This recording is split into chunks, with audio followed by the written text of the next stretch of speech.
कितनी बेवकूफ हूँ मैं हमेशा यही करती हूँ। मैंने आखिर ये रूट लिया ही क्यों? मैं लेट हो जाऊंगी। ओहो, अब और इंतजार नहीं होता मुझसे। पैदल चलकर जाना होगा ना, उससे भी फायदा नहीं होने वाला। इंतजार तो करना ही पड़ेगा। पता नहीं इतने सारे लोग जा कहाँ रहे हैं, कितना ट्रैफिक है। ओहो, पता नहीं अब कितनी देर ऐसे ही बैठे रहना होगा। उफ, जरा शक्ल तो देखो अपनी, कितनी मुरझा गई हो। स्किन में कितनी झुर्रियां पड़ गई, कितनी थकी हुई लग रही हूँ यार मैं। मुझे कहीं घूमने चले जाना चाहिए, छुट्टियां मनानी चाहिए। ओह माय गॉड,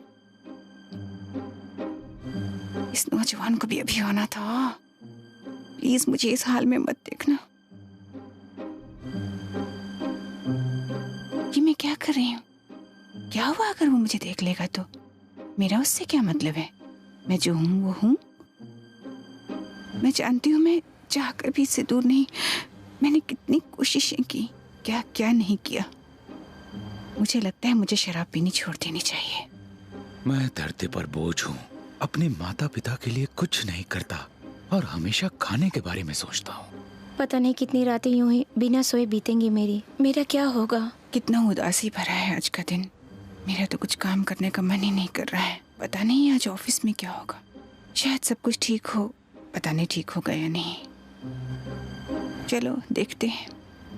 कितनी खूबसूरत सुबह है ये, ऐसी हल्की धूप कितनी प्यारी लगती है। ओह गॉड, अगले वीकेंड हम दोनों एक साथ होंगे, कितना मजा आएगा। ये लोग इतनी भागदौड़ में आखिर इतने खुश कैसे रह सकते हैं यार? हेलो, हे स्कॉट, मैं अभी तुम्हारे बारे में ही सोच रही थी। हे, आपका ये गिर गया।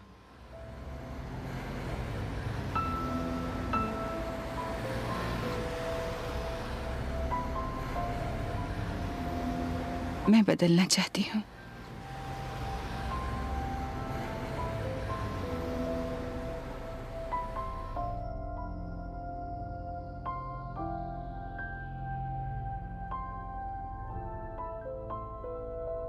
मैं चाहती हूँ अपनी पुरानी और नकारात्मक सोच को निकाल फेंकूं। जिस शक्ति ने मुझे बनाया है उसी ने मुझे नया जीवन जीने की शक्ति भी दी है। मैं सकारात्मक और सच होने वाले विचार अपनाऊंगी।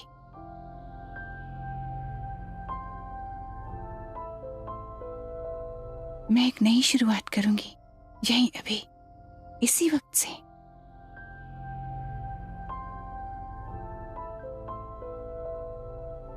हम एक सफर से जूझ रहे हैं, हम यकीन करें या ना करें। हम एक ऐसे सफर में हैं जिसमें हम अपनी पूरी काबिलियत को इस दुनिया में जाहिर करना सीख रहे हैं।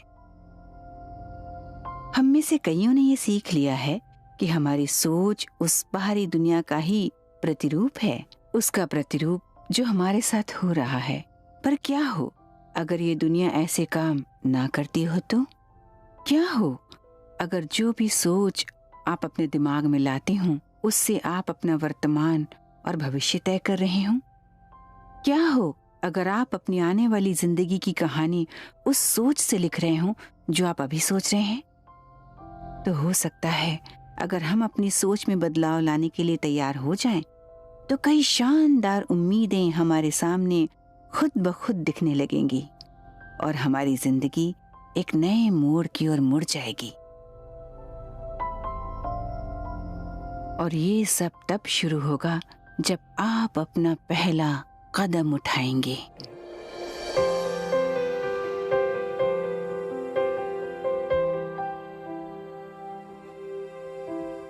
हमारी हर सोच जो हम सोच रहे हैं, बोल रहे हैं, उससे हमारा आने वाला कल तय होता है। ये ऐसे होता है कि हमारे विचार बाहर निकलकर ब्रह्मांड में जाते हैं और फिर हमारे पास एक तजुर्बे के तौर पर लौट कर आते हैं। आप वही बनते हैं जो आप सोचते हैं, आप वो चाहें या ना चाहें। एक विचार जो हम सोचते हैं वो स्थिर नहीं रहता, इसलिए उसे अपनाना भी उतना आसान है।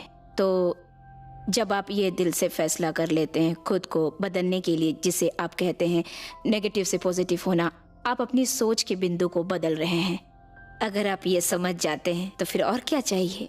अगर आप वो एक छोटी सी चीज कर लें तो आप अपनी सीमाएं खोल देते हैं, अपनी सोच की सीमाएं, और नई सकारात्मक सोच आपके दिमाग में आने लगती है तो वो आपको जिंदगी के असली पहलुओं से रूबरू कराने लगती हैं। हम अपनी जिंदगी में बदलाव महसूस करेंगे अगर हम जिंदगी को अलग अलग भागों में बांट दें और अपनी जिंदगी से चुनें। हम क्या पसंद करेंगे, कौन सा पल, कौन सा दिन, अपने संबंध में, अपने व्यक्तित्व में, अपने करियर में, अपनी फैमिली के साथ मिलकर। जरा सोचिए, अगर हम ऐसा कर देते हैं तो जिंदगी कितनी खूबसूरत लगेगी।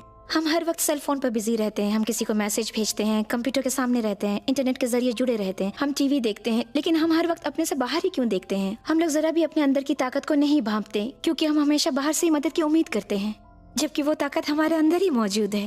ये सब निर्भर करता है कि आप उन्हें कैसे समझते हैं। ये शुरू होता है अलग सोचने से, और मुमकिन है कि आपको अपने सपने और अपनी चाहत पूरी करने के लिए सबका साथ मिले हर मोड़ पर, अपनी खुद की शक्ति के साथ।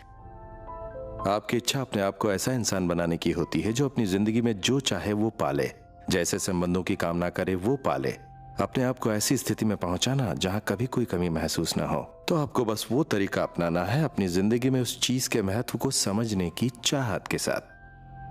मैंने सबसे पहले ये काम किया था, मतलब अपनी दुनिया को दूसरे तरीके से देखना। मिसाल के तौर पर लुइस एलेहे की बुक को लीजिए, उनकी किताब का शुरू से ही मुझ पर बहुत असर पड़ा था। जब मुझे सबसे पहले पता चला वाह, जो मैं सोच रही थी वो वाकई कहीं ना कहीं मेरी जिंदगी पर असर डाल रहा है।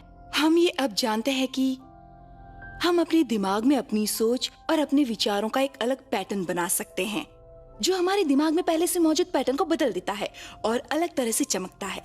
तो अब वो सिर्फ फूला हुआ मुलायम गुलाबी रंग का नहीं है, अब उसमें बायोकेमिकल, न्यूरोकेमिकल, न्यूरोफार्मोकेमिकल का असर है, जो उतने ही असरदार हैं, बल्कि मैं कहूंगी उससे ज्यादा असरदार हैं, जो हमारे दिमाग में पहले से होता है। तो लुइस हे, भूतपूर्व मॉडल, भूतपूर्व थेरेपिस्ट, ने ऐसी चीज खोज निकाली अपने अनुभव से, जिसकी विज्ञान ने पुष्टि दशकों बाद की। यहाँ पर कोई भी ऐसा शख्स नहीं है जो अपनी जिंदगी को संवार नहीं सकता। मैं हमेशा ये करती रही हूँ, पर मैं हमेशा यही कोशिश करती रहती हूँ कि मैं कैसे अपनी समझने की शक्ति बढ़ा सकती हूँ, क्योंकि जितना मैं समझूंगी कि ये जिंदगी कैसे काम करती है, हमारी सोच कैसे काम करती है, मेरी जिंदगी उतनी ही बेहतर होगी। मैंने अभी अभी अपने 80वें दशक में कदम रखा है और मेरे साथ कोई ना कोई खूबसूरत वाकया होता ही रहता है, और मैंने ये फैसला किया है कि ये दशक, आने वाला ये दशक मेरी जिंदगी का सबसे खूबसूरत दशक होगा।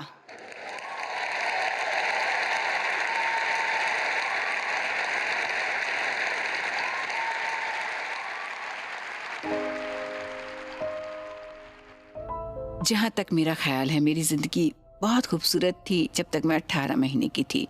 फिर अचानक न जाने क्या हो गया, मेरे माँ बाप का तलाक हो गया और मुझे अनाथ आश्रम भेज दिया गया। और फिर बाद में मैं अपनी माँ के पास वापस आ गई। जब मैं 5 साल की थी, उन्होंने उस वक्त दूसरी शादी की और उनकी ये शादी बिल्कुल ही गलत साबित हुई। उस वक्त ये बात महसूस नहीं हुई। फिर अगले 10 साल मेरी जिंदगी के बड़े ही कठिनाइयों भरे साल बीते, जिनमें शारीरिक उत्पीड़नाएं तो थी ही, साथ ही यौन उत्पीड़ना भी थी। मैं ऐसी फैमिली में पली बड़ी हुई जहां अक्सर यही बातें होती थी कि तुम किसी काम की नहीं हो, तुम बेकार हो, कोई तुमसे प्यार नहीं करता और ना ही कभी करेगा। और जब आपको भी यकीन होने लगता है तो आपकी जिंदगी में यही सब कुछ होने लगता है। मेरे साथ एक बार मेरे पड़ोसी ने बलात्कार किया, जो हमारे पड़ोस में 16 सालों से रह रहा था। एक और पड़ोसी था जो मेरे पीछे पड़ा रहता था। ये तब हुआ जब मैं बहुत छोटी थी। और फिर जब मैं थोड़ी बड़ी हुई तब मेरे सौतेले बाप ने मुझे मारना छोड़ दिया, क्योंकि वो मेरे साथ शारीरिक संबंध रखना चाहता था और वो कुछ ऐसा था जो मैं बर्दाश्त नहीं कर सकती थी। इसलिए मैंने घर छोड़ दिया 15 साल की उम्र में।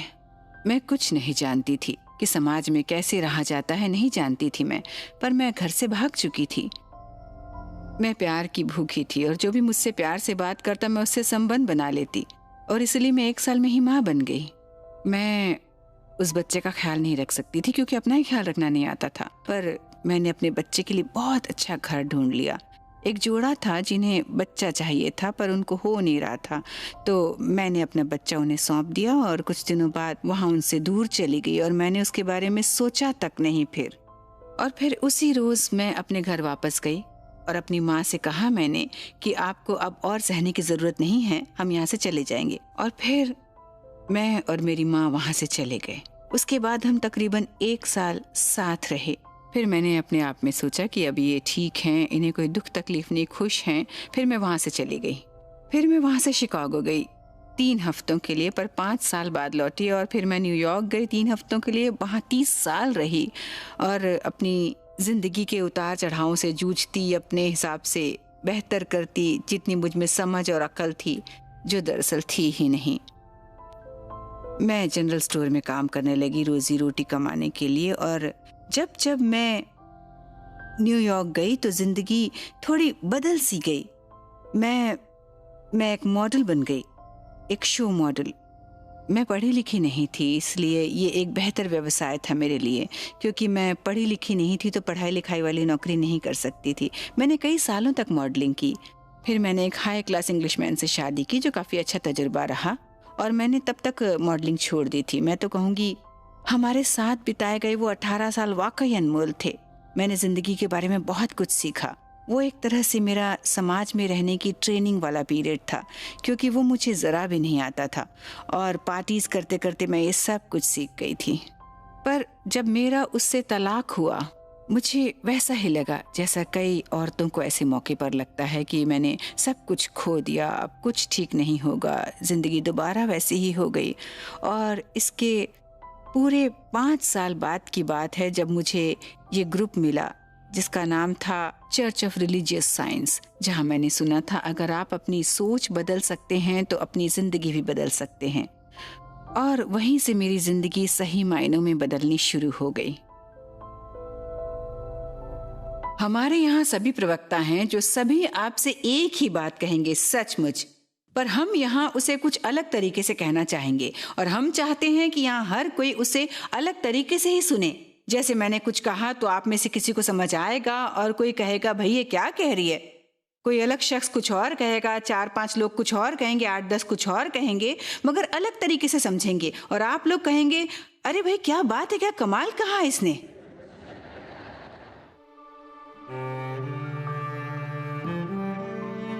मैं भी वैसे ही जी रही थी जैसे कई लोग जीते हैं, एक दूसरे ही दुनिया में। पर मैं समझती थी मैं यहीं पर हूँ, जिंदगी में बह रही थी और अक्सर यही समझती थी कि जिंदगी जैसी चल रही है बिल्कुल ठीक ही चल रही है।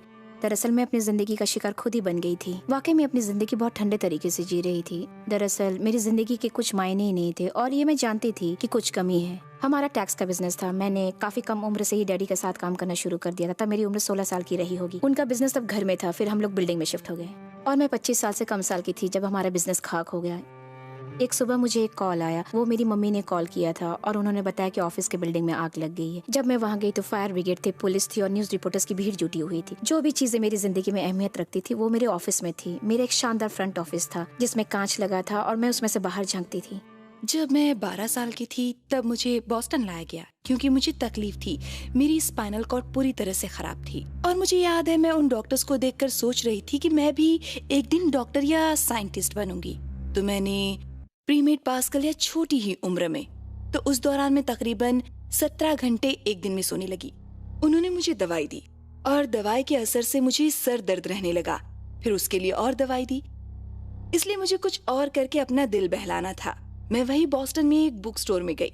मैंने शेल्फ में देखा और वहाँ एक किताब थी, you can heal your life, जो लुइस एल हे ने लिखी थी। और जानते हैं वो क्या कहते हैं, सकारात्मकता मेरे अंदर आने लगी। मैंने सोचा वाकई I can heal my life, जो सच्चाई थी। मैंने रिपीटेशन करना शुरू किया जैसे कि आप जिम में करते हैं, पर डंबल्स की जगह कुछ उठाती नहीं थी। मैं खुद से वैसे ही प्यार करने लगी जैसे कि मैं थी 10 बार। और 3 महीनों के बाद मेरी सोने की बीमारी खत्म हो गई और मैं मेडिकल स्कूल में फिर से जाने लगी, जो बेहद ही सुखद था। मुझे एक जमाने में खतरनाक माइग्रेन रहता था। महीने में 1 बार, कभी 2 बार मैं बॉस्टन के हॉस्पिटल में हफ्ता भर रहकर चेकअप करवाती रहती थी। 19 साल की उम्र में मैं अपना इंग्लिश पेपर लिख रही थी और ज्यादातर माइग्रेन के मरीजों की तरह मुझे ये जानना होता था कि क्या चीज है जो लोग मुझसे चाहते हैं। और मुझे कुछ पता नहीं चलता था। जब मैं लाइब्रेरी से बाहर आई, इस बात से बेखबर कि उस पेपर में मुझे ए कैसे मिलेगा, मैंने उस मौके पर सोचा मुझे खुद को कार के आगे धकेल देना चाहिए, ये ज्यादा आसान होगा। मैं 10 साल की उम्र तक अनाथाश्रम में था। मेरे घर के हालात कुछ इस तरह के थे कि मेरे पिता घर छोड़कर चले गए थे और मैं बड़े ही तनाव के हालात में पैदा हुआ था। मेरी माँ एक कैंडी शॉप में काम करती थी, जो बहुत मेहनत करने के बाद एक हफ्ते में सिर्फ $17 ही कमा पाती थी। मुझे याद है हमारे यहाँ एक लड़की आई थी, मार्था। उसे भी उसके घर वालों ने इसी वजह से छोड़ा था जिस वजह से मुझे। मैंने मार्था को देखा और मैं उसके पास जाकर उससे बातें करने लगा। वो रो रही थी, वो दुखी थी, उदास थी, और मैं उसे मनाने की कोशिश कर रहा था कि उसे दुखी होने की जरूरत नहीं है। मैं उससे कह रहा था कि ये तो कमाल की जगह है, यहाँ पर मम्मी पापा होते ही नहीं है, इसलिए आप कुछ भी कर सकती हैं, आजादी से रह सकती हैं, खूब मस्ती कर सकती हैं, आप जो चाहे कर सकती हैं। आपको बस अपने सोचने का नजरिया बदलना है। ये आपको आपके बुरे हालातों से, कम सुखी पलों से, दुखी जिंदगी में जैसे चमत्कारी बदलाव लाता है। आप जो चाहे कर सकते हैं। उस वक्त जब वो बिल्डिंग जल रही थी तो मैं ये नहीं सोच रही थी कि मेरे टेबल पर कौन कौन से काम का ढेर लगा हुआ था। मैं तो इसलिए खुश थी कि मेरे डैडी मेरे साथ थे। मैंने तो ऊपर वाले का शुक्रिया अदा किया कि उस वक्त बिल्डिंग में कोई नहीं था। मैं साथ ही साथ अपने ऑफिस के कुछ सामान को लेकर भी दुखी थी जो मैं खो चुकी थी। मैं अपनी जिंदगी में कुछ लोगों से ज्यादा अपनी कैलकुलेटिंग मशीन से जुड़ी हुई थी, क्योंकि दिन भर मैं उसी में काम करती थी। सबसे खास बात, जहाँ पर आपकी आत्मा वाकई आपसे जुड़ जाती है और महसूस कराती है। मुझे याद है जब मैं उस आग को देख रही थी जो सब कुछ तहस नहस कर रही थी, दिल के कोने से एक आवाज आती है, ये जो हो रहा है, जो किसी वजह से हो रहा है।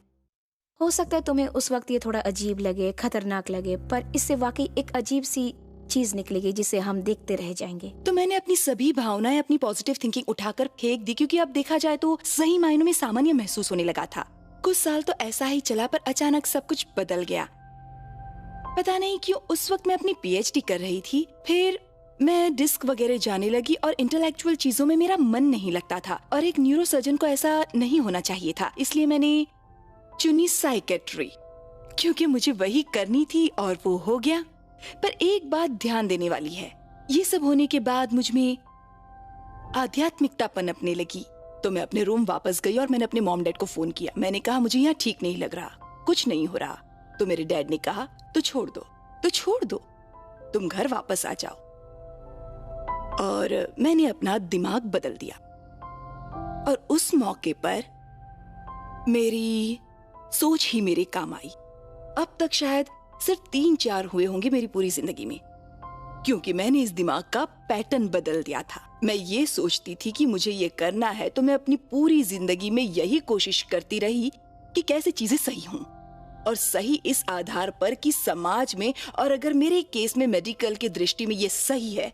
पर ये एक प्रॉब्लम थी, क्योंकि जो भी चीजें हमें मेडिकल फील्ड में सिखाई थी, जिस वजह से बीमारी होती है, वो सच नहीं है। मैंने अपना माइग्रेन हेडेक ठीक किया, जो वाकई नामुमकिन था बिना दवाइयों के। पर सबसे जरूरी चीज थी मेरी सोच।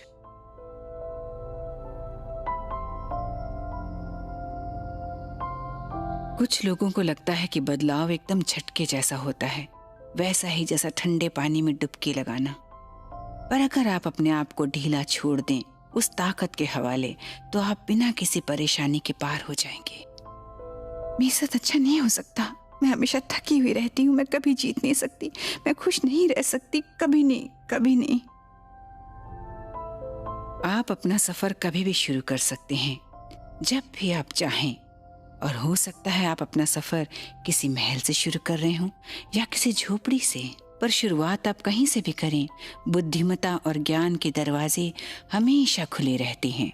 और पहला कदम उठाते समय ये सोचना है कि इस दुनिया में कुछ भी नामुमकिन नहीं है। मैं ये कर सकती हूँ, हाँ मैं ये कर सकती हूँ।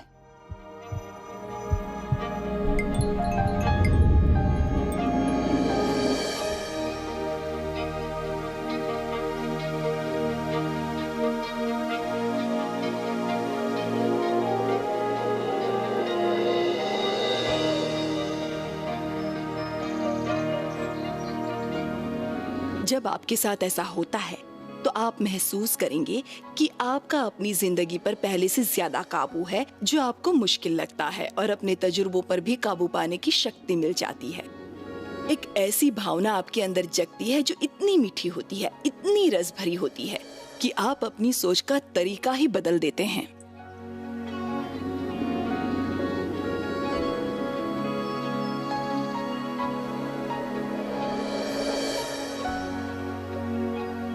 जिंदगी ऐसी चीज है जो चुटकी बजाते ही बदल सकती है। हर चीज जो आपके साथ है अचानक वहां से गायब हो सकती है, और जब आपकी जिंदगी में ऐसे मौके आए तो अचानक उस पल आपको महसूस होता है कि क्या चीजें हैं जो जिंदगी में आपके लिए मायने रखते हैं। ये बहुत अच्छी बात है। जो चीज हमें सबसे ज्यादा परेशान करती है हम उसके सामने खड़े हो जाते हैं, क्योंकि ये एक ऐसा मौका है जहां हम उस परेशानी का सामना करते हैं और उसे हमेशा के लिए दूर कर सकते हैं। इसी तरह आप अपनी हर मुश्किलों को आसान कर सकते हैं। इसी तरह आप जिंदगी को उस बहाव में ले जा सकते हैं जैसा आप चाहते हैं। ओके, मैं कर सकती हूँ, मैं ये कर सकती हूँ, मैं बदल सकती हूँ, मैं अपनी जिंदगी बेहतर बना सकती हूँ। मैं डर रही हूँ पर मैं बदलना चाहती हूँ। वाकई मैंने फैसला कर लिया है, मैं कोशिश करूंगी, करती रहूंगी ना। मैं अपनी सोच सकारात्मक रखूंगी, नकारात्मक नहीं। मैं खुश हूं, मैं बहुत खुश हूं। मैं ओह, ये इतना आसान नहीं होगा। ब्रह्मांड आपके शब्दों का जवाब नहीं देता, पर आपके शब्द आप जो महसूस करते हैं वो बताते हैं, और आप जो महसूस करते हैं वो उसका नतीजा है जो तरंगे आपसे निकलती हैं, और तरंगे जो आपसे निकलती है वो आपके खिंचाव बिंदु के समान है। तो उस बात पर ध्यान देना जो आप कह रहे हैं, ये समझने के लिए काफी मददगार साबित होगा कि आपका खिंचाव बिंदु आखिर है क्या। ये ऑस्ट्रेलिया के दौरे की बात है, और ये मेरे ख्याल से पहली बातचीत होगी जो हमारे बीच हुई, और वो बहुत जल्दी में था। कोई इतनी जल्दी नहीं करता जितनी वो हो। हर चीज सही जगह सही वक्त पर, सब कुछ सही होना चाहिए, ऐसा इंसान था वो। मैंने कहा उससे, चलो लुइस ऐसा करते हैं, 2 चिड़ियों को मारते हैं। उसने मेरी तरफ चौंक कर देखा और कहा, तुम चिड़ियों को मारना क्यों चाहते हो? वो बात मेरे दिल को लग गई, और हर कोई इस बात को गंभीरता से लेने लगा। उस पल से ही मैं थोड़ा ध्यान देने लगा कि मैं क्या बोल रहा हूँ। मैंने ऐसा कहना छोड़ दिया कि मैं ऐसा नहीं कर सकता, या उस इंसान को मैं बर्दाश्त नहीं कर सकता, या फिर मैं मजबूर हूँ। अगर आप इस सच को वाकई अपना लें कि जब भी आप कुछ सोच रहे हैं, हर बार जब आप कुछ बोलते हैं, आप सचमुच में अपने भविष्य का चित्र बना रहे होते हैं। आप उसे कुछ भी कहें पर आप वो बना रहे हैं। आप अपनी खुद की जिंदगी बना रहे हैं। पॉजिटिव सोच रखने का सबसे बड़ा इनाम जो मुझे मिला है इतने सालों में, इसकी वजह से मैंने वो चीज़ें ज़िंदगी में महसूस की है जो मैंने पहले नहीं की थी। ऐसी स्थिति में जीना सीखा जहाँ मुझे यकीन होता है कि वो चीज़ें मुझे मिलेगी जिनकी मुझे ज़रूरत है। एक ऐसी स्थिति में जीना जहाँ मुझे ये एहसास हुआ कि प्यार से बढ़कर कुछ नहीं। और इतने सालों से पॉजिटिव सोच रखने की वजह से मुझे ये पता चल पाया है कि अब मैं ज़िंदगी को एक एनर्जेटिक फोर्स के तौर पर ले पा रही हूँ। मैं उस एनर्जेटिक स्टेट में जीती हूँ जो पॉजिटिव सोच की वजह से बने, ना कि इस दुनिया की वजह से। शुरुआत करने के लिए सबसे पहले एक काम करना है, और वो है सकारात्मक सोचना। वो आपकी जिंदगी को एक सही दिशा देता है, और वो आप जानबूझकर करते हैं। वो आप सुबह कर सकते हैं, शाम को कर सकते हैं, रात में कर सकते हैं, और जैसे ही आपने करना शुरू किया चीजें बदलनी शुरू हो जाएंगी। हो सकता है बहुत छोटे स्तर से बदलें, जैसे कि कह सकते हैं कि पार्किंग प्लेस के लिए ग्रीन सिग्नल दिखना। सकारात्मक सोच आपको ऐसे आयाम में ले जाते हैं जहां आप अपनी चोट को भरने का मरहम खुद जानते हैं। आप अपने गुरु को पहचानते हैं, वो आपको चाहिए, आपको किस आधार पर चलना है जो आपके लिए सही है। सकारात्मक सोचने में या तो आप पहले लिख सकते हैं कहीं भी, दीवार पर या शीशे पर, या फिर कहना शुरू कीजिए, मेरा शरीर अब मजबूत स्थिति में है जैसा वो पहले हुआ करता था। मैं स्वस्थ, मैं हूँ निडर, रहता चारों पहर, खेल में मेरा कहर, जिंदगी में है बीवी का साथ, पैसा भी नहीं छोड़ता है साथ। मेरी इनकम तो अब वाकई में बढ़ती जा रही है। मैं अनंत हूँ, मैं अमर हूँ, मैं असीम हूँ। मैं अनंत हूँ, मैं अमर हूँ, मैं असीम हूँ। मैं वो करती हूँ जो चाहती हूँ, मैं उन लोगों के साथ काम करती हूँ जिन्हें पसंद करती हूँ, और मैं अच्छे खासे पैसे बना रही हूँ। ऐसा कोई जरूरी नहीं कि आपको किसी खास काम को अंजाम देना है, पर ऐसा करने से आपकी जिंदगी में अच्छी चीजें होने लगेंगी। मैं जिंदगी जिंदा दिली से जीतती हूँ। मैं खुद से प्यार करती हूँ। मैं अब ठीक हूँ। मेरा यकीन मानिए, मैं तकरीबन 300 से 400 बार रोज खुद को कैंसर के डर से उबारने के लिए बात कहती हूँ।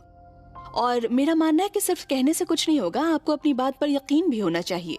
पॉजिटिव सोच आपका एक शुरुआती बिंदु है जहाँ पर आप तय करते हैं ठीक है ये मेरा सपना है। उच्च सोच को ताकतवर जो चीज बनाती है वो हमारी भावना जो उससे जुड़ी हुई है। इसमें खास बात यह है कि आप अपना सफर शुरू करते हैं और कहते हैं कि यहाँ से शुरू करती हूँ। पहला कदम ये मेरा पॉजिटिव सोच होगा, दूसरा कदम ये होगा कि मैं कैसे अपनी भावनाओं को उस सोच के अनुसार ढाल सकती हूँ। और ऐसा अक्सर तब होता है जब हम काम भी अपनी पॉजिटिव सोच के मुताबिक करें और उस स्थिति तक पहुँचे। और जब आप उस स्थिति तक पहुंचते हैं उस वक्त आप अपने सारे पॉजिटिव ताकत को उसमें लगा देते हैं और अपनी जिंदगी को उसके साथ जोड़ देते हैं। सब कुछ साफ नजर आता है। ये बात आपके अंदर घर कर जानी चाहिए, ना सिर्फ आपके दिमाग पर बल्कि आपकी आत्मा पर भी, और आपको उस पर यकीन करना होगा।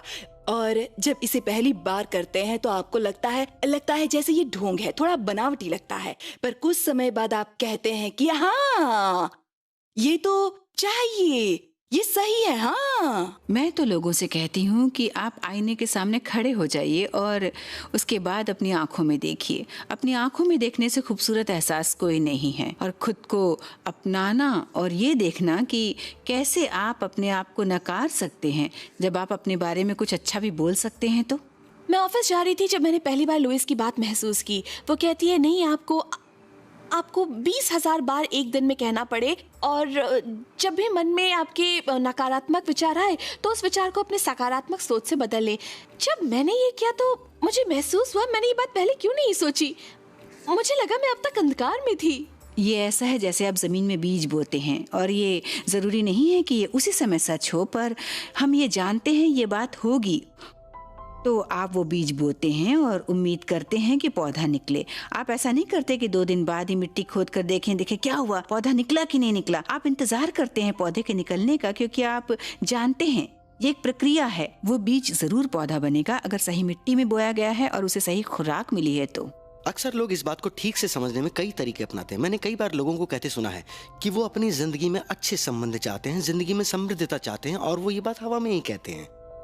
और उसी वक्त वो लोग अपनी बात जाहिर कर देते हैं और चाहते हैं कि ये उनके साथ जल्द से जल्द हो जाए। कुछ सालों में भी उनके साथ ये बात सच नहीं होती। तो वो नहीं होती क्योंकि ये आयाम अनिश्चित, अलौकिक आयाम और वाकई बहुत ही असीम है। तो जब आप कहते हैं मैं चाहता हूं ये बात मेरी जिंदगी में सच हो, तो वो आयाम कहता है ठीक है, वो बात वाकई सच होगी, जरूर होगी, क्योंकि इसका कोई अंत नहीं है। ये असीम है, अनंत है, अपार है। ये एक कंप्यूटर की तरह है। मान लीजिए आपके सामने एक हाई-फाई कंप्यूटर रखा है और आपको उसे चलाना ही नहीं आता, तो वो आपके किसी काम का ही नहीं। पर अगर आपको उसे चलाना आता है, भाषा आती है, तो आप चमत्कार कर सकते हैं।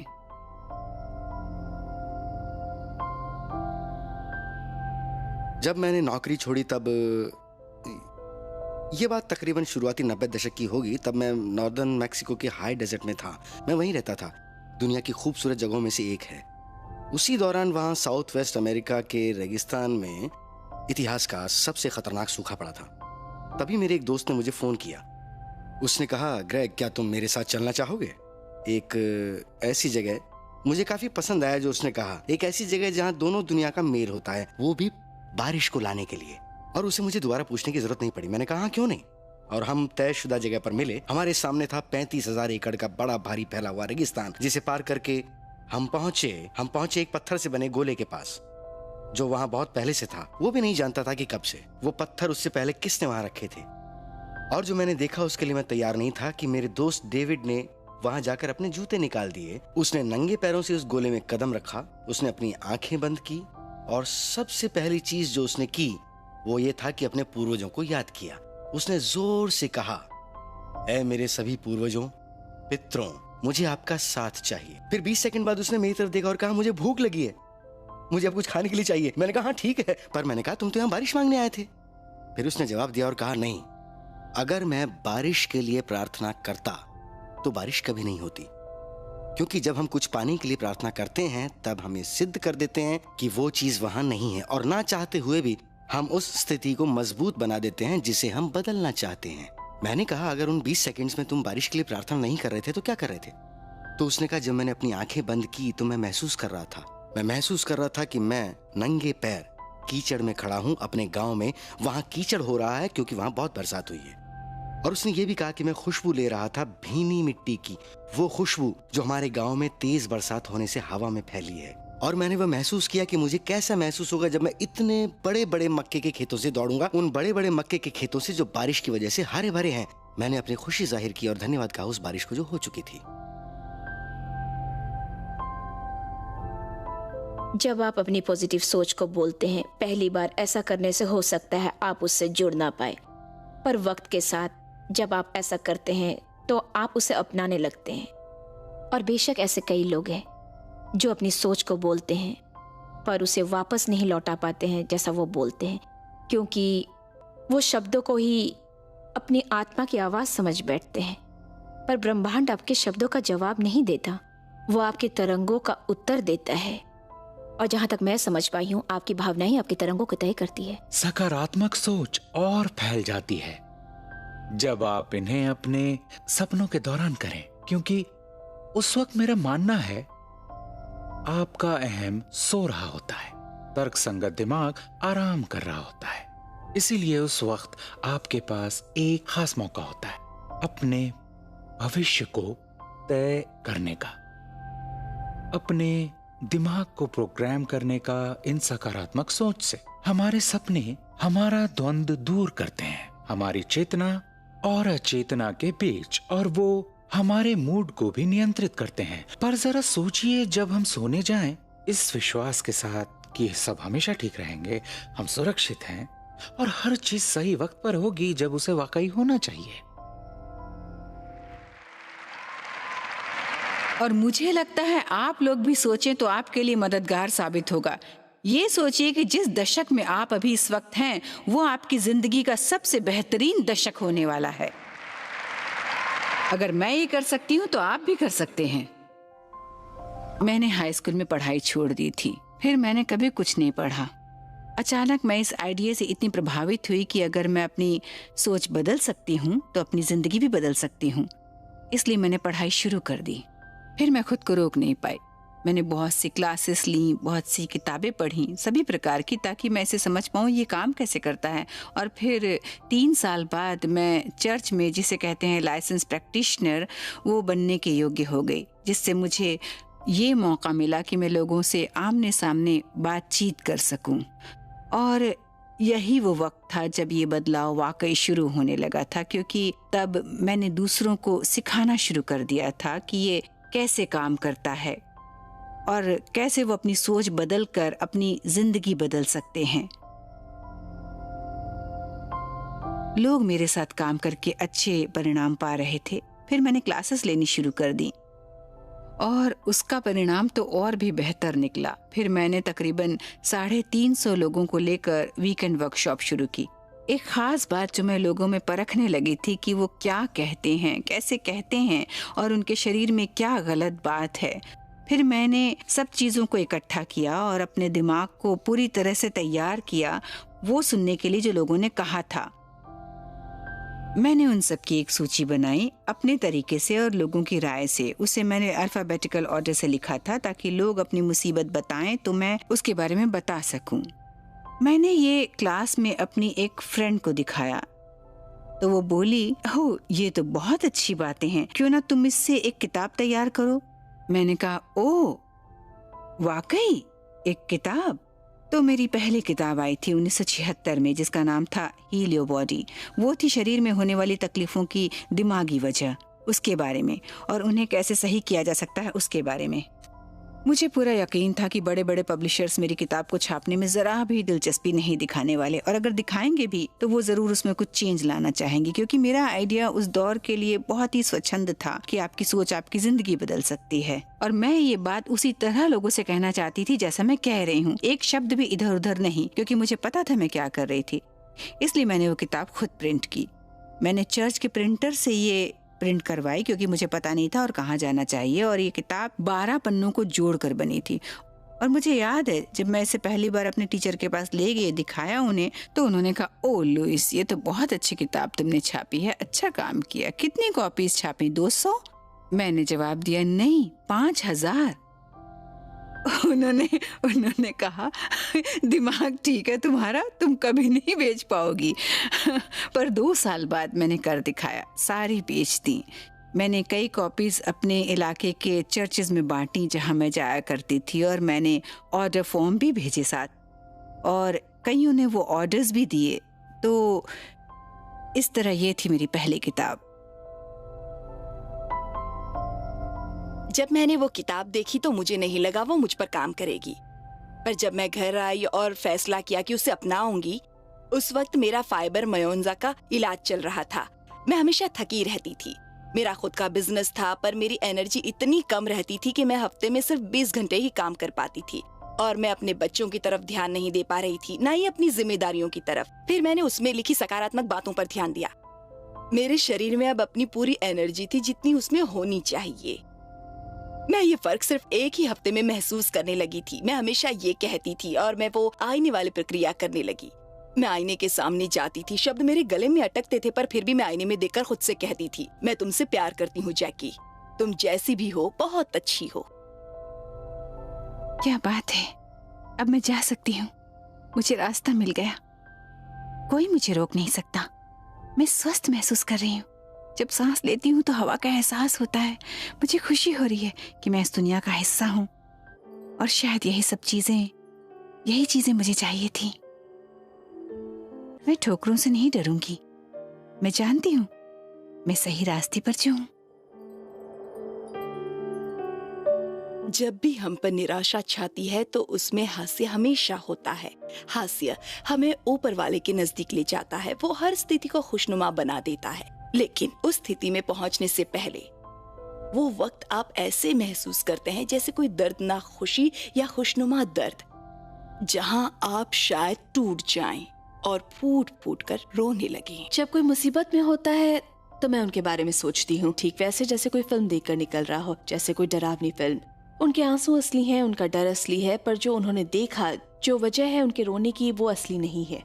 तो मैं क्या करती हूँ, मैं उन्हें कुछ सुझाव देती हूँ उस स्थिति को समझने के लिए जो उन्हें वाकई मदद करते हैं।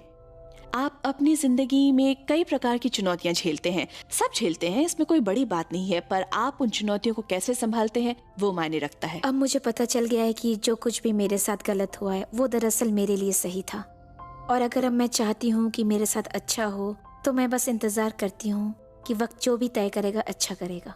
वो तरीका जिससे आप अपने आप में बदलाव लाते हैं, यानी डर को उत्सुकता में बदलना। हाँ, अपने डर को उत्सुकता में बदलने की कोशिश कीजिए। कई लोग ऐसा करते हैं कि वो अपने आप को जाहिर करते हैं, अपनी क्रिएटिविटी को दिखाना शुरू कर देते हैं। वो बहुत ही संवेदनशील चीजें होती है, क्योंकि जो चीजें हम करना चाहते हैं वो तमाम उम्र वैसी ही चीजें होती है, और वो सभी हमारी खुद की आत्मा के लिए बहुत मायने रखती है, इसलिए ये संवेदनशील होती है। और अक्सर ऐसा होता है कि हम उन लोगों पर भड़क जाते हैं जो उसे तोड़ना चाहते हैं, जो आपको ये बताते हैं कि ये बातें सच नहीं होगी, ये पॉजिटिव सोच से कुछ नहीं होगा, ये पागलपन है।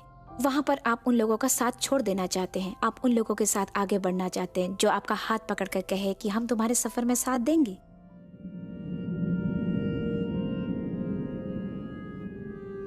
बदलाव का पहला कदम है जागरूकता।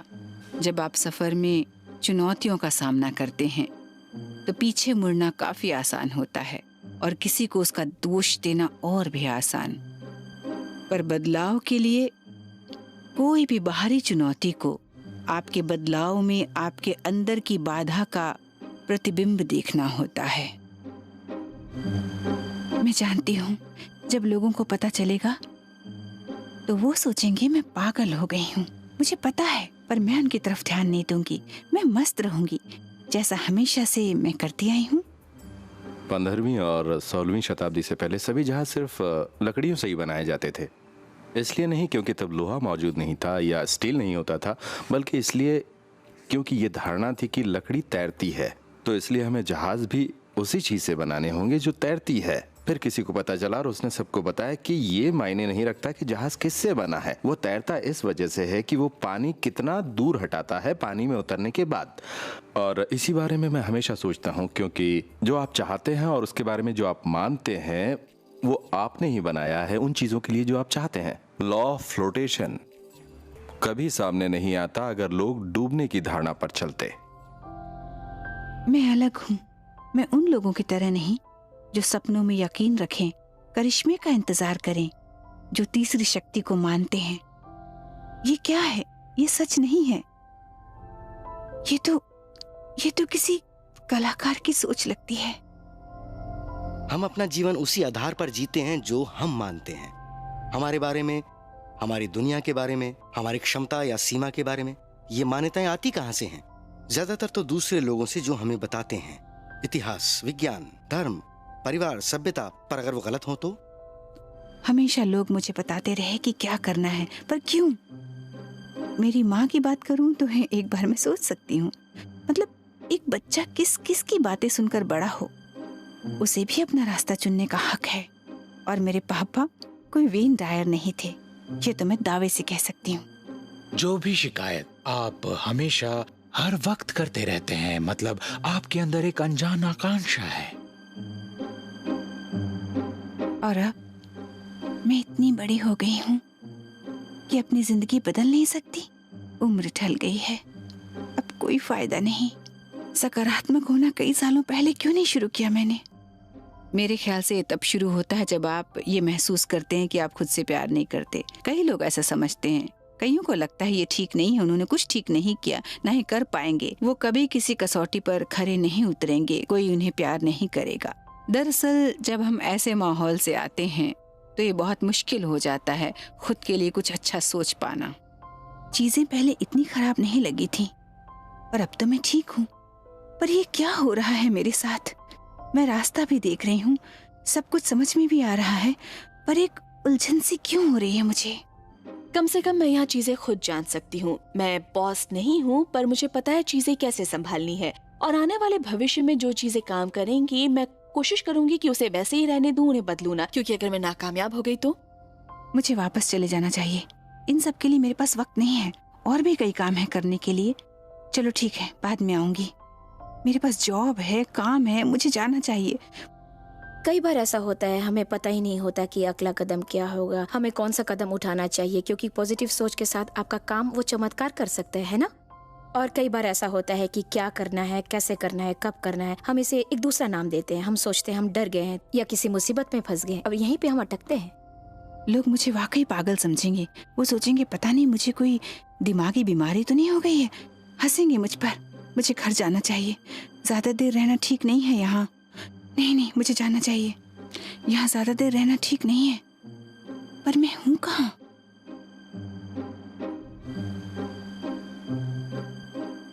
हम शुरू से ही उन चीजों के बारे में सोचते हैं जो हमें जिंदगी में नहीं चाहिए और जिनसे हम डरते हैं।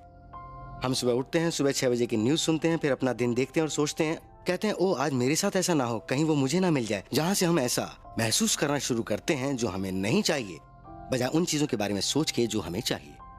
अगर आप ये याद कर ले कि कभी भी आपको कुछ उलझन महसूस हो रही हो, बस आप वहीं रुक जाए जहां हैं, और ये कबूल करे कि आपको बस अपने अंदर अच्छी भावनाएं लानी है। ये सुकून का एहसास ही आपकी सभी परेशानियों को झट से दूर कर देगा। मेरा एक क्लाइंट जो दूसरे स्टेट में रहता है, उसने मुझे एक दिन कॉल किया। वो उस दिन बहुत बहुत दुखी था। मैंने उससे पूछा, अपनी रोजमर्रा के काम करते हुए क्या उसने कभी ऐसा महसूस किया है कि वो कुछ करे जो किसी और के लिए बहुत फायदेमंद हो?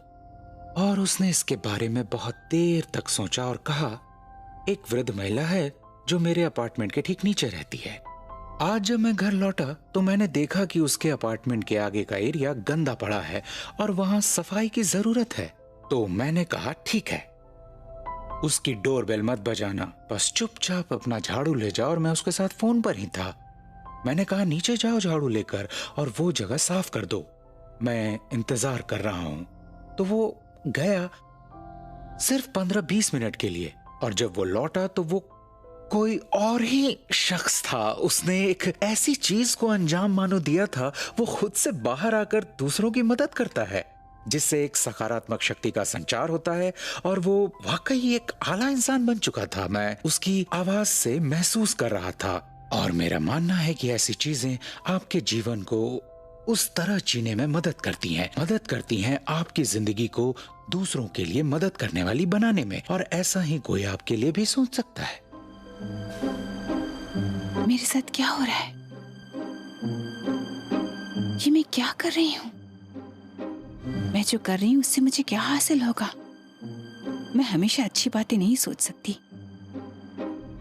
ना ही मैं चीजों के बारे में निश्चिंत हो सकती हूँ।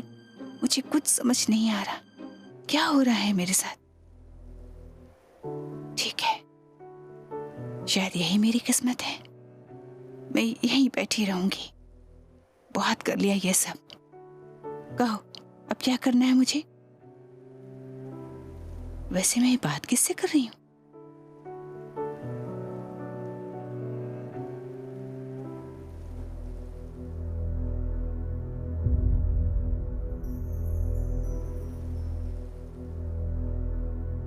मेरा कैंसर का इलाज हुआ है।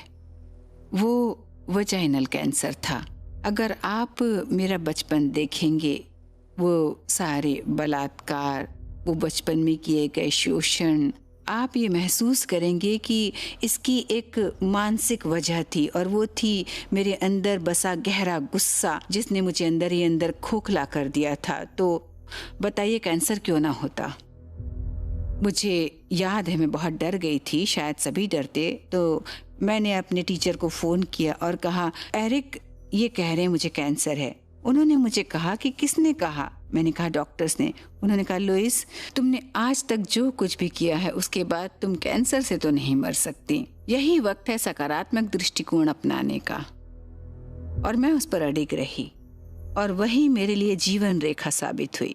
मैंने कई ऐसी चीजें की जो पहले कभी नहीं की थी, जैसे जंक फूड से न्यूट्रिशियस फूड पर आ गई, जो मैंने पहले कभी सोचा भी नहीं था। अपने शरीर से जहर निकालने के साथ साथ अपने दिमाग से भी जहर निकाल रही थी मैं। और मैं नियम अनुसार ऐसे कई काम करने लगी, और मैं खुद से कहती थी कि तुम्हें एक मौका मिला है उस चीज को करने का जो तुम पढ़ा रही हो। तुम लोगों को कहती हो वो किसी भी मर्ज से उबर सकते हैं अगर वो चाहें तो, और अब तुम्हारी बारी है। मुझे याद है जब थेरेपिस्ट के साथ मैं चीखती थी, चिल्लाती थी, अपना गुस्सा निकालती थी, पर मेरे हिसाब से सबसे जरूरी काम जो उस वक्त मैंने किया वो था माफ करना। और मैंने अपने माता पिता के बचपन के बारे में पता लगाना शुरू किया। और जब मुझे उनकी कहानी के बारे में पता चला तो मैं समझ सकती थी कि वो लोग भी किन हालातों से आए हैं। उनकी भी कुछ कुछ कहानियां थीं, मजबूरियां थीं, दोनों की ही। और वो कैसे फिर एक बच्चे के साथ व्यवहार करना जान पाते जब उन्हें सही माहौल नहीं मिला। तो जैसे ही मैंने ये माफ़ करने की प्रक्रिया शुरू की और इलाज भी चल रहा था, सही खाना खाना और भी बहुत कुछ, तो 6 महीने के अंदर मुझे डॉक्टर से भी सहमति मिल गई, जो मुझे पहले से पता थी मेरे दिल के अंदर कि मुझे अब कैंसर नहीं है। और जब ये हुआ तो मैं जानती थी कि कुछ भी ठीक हो सकता है। मैं जानती थी क्योंकि ये मैंने खुद के साथ किया। बाकी सभी चीज़ों ने भी मदद की, मैं मानती हूँ, पर मैं जानती हूँ कि मैंने जो सकारात्मक सोच रखी उसने मेरे अंदर एक अटूट विश्वास जगा दिया। और जब आपको अटूट विश्वास होता है आप कुछ भी कर सकते हैं। मेरे शरीर में भी एक बीमारी थी जिसका इलाज हो रहा था। मेरे डॉक्टर ने कहा आपके पेट में ट्यूमर बढ़ रहा है जो कैंसर का रूप ले सकता है। और मैंने माना, अपने मेडिकल सिस्टम पर भरोसा किया, क्योंकि यही हमारी परंपरा है, यही हमें सिखाया गया है। लेकिन एक हिस्सा मेरे अंदर था जो कह रहा था कि नहीं, मुझे अपने तरीके से जाना चाहिए और मैं डॉक्टर की सलाह सिर्फ खुद पर नजर रखने के लिए लूंगा। तो ये मेरे लिए एक मौका था वो सब अनुभव करने का जो आज तक मैंने सीखा था। और बजाय इस बारे में सोचने के कि मेरे शरीर में कुछ ऐसा है जो नहीं होना चाहिए, मैंने ये सोचना शुरू किया कि मेरा शरीर स्वस्थ है, मजबूत है, तंदुरुस्त है, ना कि ये सोचने में कि मैं उसमें कुछ बदलाव लाऊं। हालांकि अपने परिवार और दोस्तों के कहने पर मैंने डॉक्टर से भी इलाज करना स्वीकार कर लिया। मुझे याद है कि मैं ऑपरेशन थिएटर में दाखिल हुआ, मेरे साथ उन्होंने कुछ किया, और जब मैं उठा तो याद है मुझे डॉक्टर्स ने क्या कहा, तुम यहाँ क्या कर रहे हो, तुम तो ठीक हो। और मैंने जो अमल किया, वो अभ्यास, वो नियम मैंने जिंदगी में आधी दुनिया घूमकर सीखे थे, और जो मैंने अपनी जिंदगी में इस्तेमाल किए वो उन पलों में वाकई असरदार थे। मेरे पास फोटोग्राफ्स हैं जिनमें साफ दिखता है कि मेरे शरीर में कुछ भी नहीं था, और उन्होंने मुझे बेहोश किया था और उन्होंने मेरे शरीर की छानबीन की।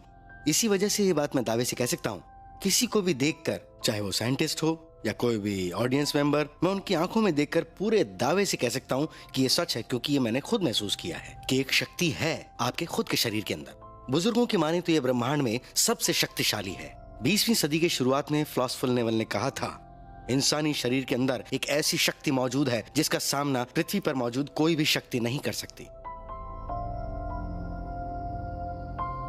मैंने कैंसर पर बहुत बड़ी रिसर्च की थी। मैं जानना चाहती थी कि आज तक किसने कैंसर को मात दी है और उन सब में क्या बात समान थी। इसलिए मैंने बहुत सी किताबें पढ़ी और मैंने ये पाया कि एक खास बात जो सब में थी, भले ही उन्होंने कोई भी ट्रीटमेंट चुना हो, वो ठीक हुए थे क्योंकि उन्होंने अपने सोचने का ढंग बदल दिया था।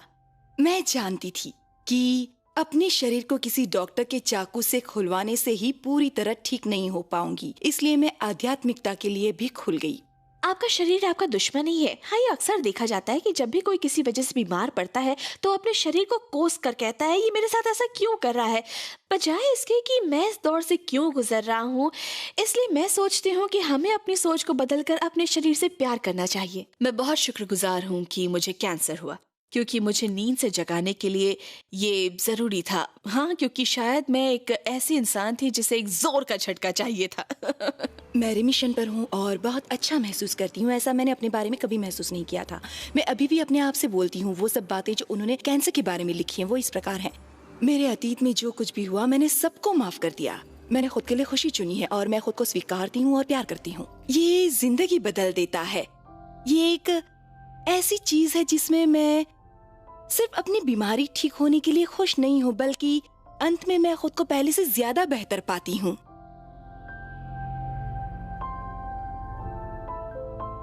एक बहुत ही मजेदार बात होती है जब कोई अचानक बहुत सी सोचें सकारात्मक बना देता है, अपने सोचने का तरीका ही बदल देता है।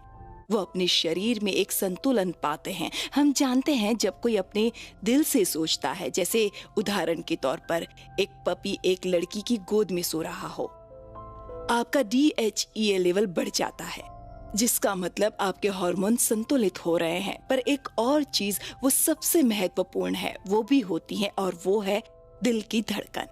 वो भी सामान्य स्थिति पर आ जाती है, जिसकी वजह से आपको वो वेव पैटर्न दिखता है जो हार्ट रेट मॉनिटर में देख सकते हैं, जो असल में पूरे शरीर को संतुलित करना शुरू कर देता है। वो इसलिए क्योंकि दिल अपने आप में बड़ा इलेक्ट्रोमैग्नेट है जो बाकी शरीर को ऊर्जा पहुंचाता है। ये सिर्फ सोचने की प्रक्रिया नहीं है। हाँ, सोच जरूरी है। पुराने जमाने से ही सोच, एहसास और भावनाओं को अलग अलग रखा गया है, और जो एहसास हमारे दिल के बीचों बीच होता है वहीं से असर शुरू होता है, और वहां मौजूद इलेक्ट्रॉन्स दिल का मैग्नेटिक फील्ड बदल देते हैं, और वो बदलाव सीधे तौर पर उन्हें बदलता है जिससे हम बने हैं, तकरीबन हमारे पूरे शरीर में। अब देखिए साइंस क्या कहता है। अगर आप एक फील्ड चेंज करते हैं तो जो एटम अंदर मौजूद होते हैं वो बदलते हैं। हम उन्हीं एटम्स से बने हैं, तो हमारे अंदर, हमारे दिल के अंदर एहसास है, एक अच्छा एहसास जो उन सब चीजों से जुड़ा है जिससे हम बने हैं। इसलिए हम साफ तौर पर अपने शारीरिक दुखों से निजात पाते हैं, जिसे हम एक चमत्कार का नाम देते हैं। तो ये एक सोच, आप यूं कहें आत्मिक आराम की स्थिति, आपको खुशनुमा बना देती है।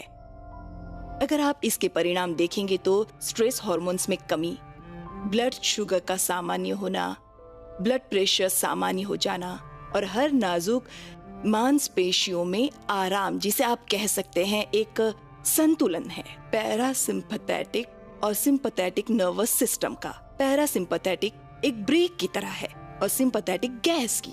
और इस समाज में कई लोगों के अंदर गैस ज्यादा होती है और साथ में सांसें भी कुछ इस तरह चलती हैं। अगर वो दोनों संतुलित होंगी तो आप लंबे समय तक ज्यादा अच्छे से काम कर सकते हैं, क्योंकि आपके अंदर ये खूबसूरत यिंग यांग संतुलन बन जाता है। संगीत में माना जाता है कि शरीर में 7 ऊर्जा स्रोत होते हैं, 7 चक्र सिस्टम होते हैं जिससे वो काम करते हैं। वो कहते हैं ऊपर के 3 चक्र को मानते हैं सच, तर्क या प्रक्रिया। इसलिए जब हम किसी के बारे में सोचते हैं तो उसके दिमाग में तस्वीर बनाते हैं, जैसे एक परफेक्ट रिलेशनशिप का या 2 देशों के बीच शांति।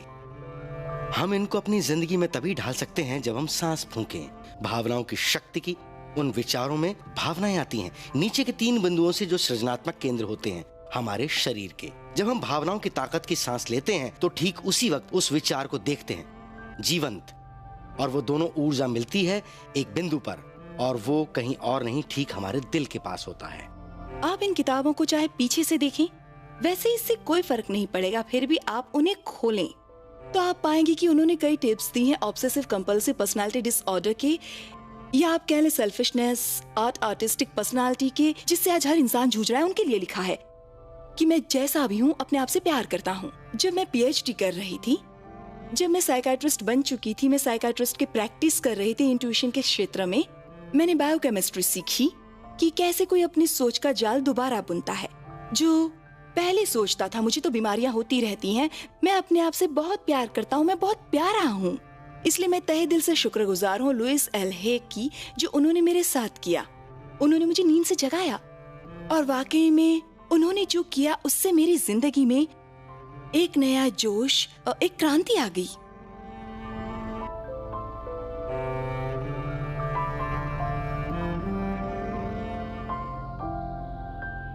मुझे तो लग रहा था जैसे मैं एक बोरिंग टीचर हूँ, पर मैं बहुत से लोगों को इकट्ठा किए जा रही थी, उनके साथ वर्कशॉप्स कर रही थी, क्लासेस कर रही थी, और फिर आई मेरी दूसरी किताब।